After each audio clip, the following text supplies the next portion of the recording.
গাছ কাপ্তাই লেক পার হয়ে এখন আছি সুবর্ণ ঝর্ণাতে। অনেক সুন্দর একটা ঝর্ণা, এই তো কাছাকাছি। সবাই মিলে এখন ঝর্ণাতে গোসল করবো ইনশাআল্লাহ।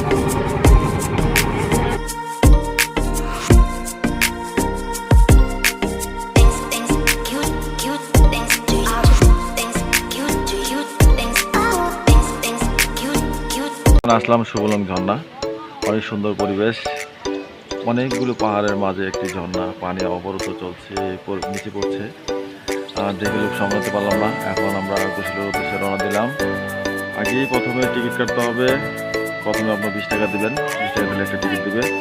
খুবই ভালো ব্যবহার ওনাদের, খুব ভালো লাগছে। এখানে কোনো গ্যাদারিং নাই, কোনো গ্যাঞ্জাম নাই, ভয়ের কোনো ব্যাপার স্যাপার নাই, নিরিবিলি পরিবেশ, অনেক সুন্দর একটি পরিবেশ। দেখাবো আপনাদেরকে ঝর্ণার কি অবস্থা, কীভাবে গোসল করে, আরও বিস্তারিত জানতে পারবেন।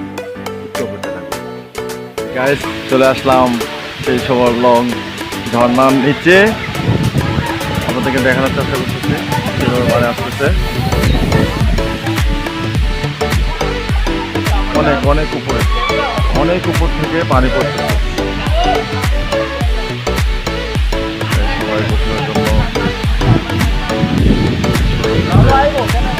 আমাদের সাথে অনেকেই আছে এখানে। অনেক ঠান্ডা পানি, আলহামদুলিল্লাহ। আল্লাহ তাআলা অসীম রহমত যে আল্লাহ তাআলা এরকম একটি ঝর্ণার ব্যবস্থা করে দিচ্ছেন।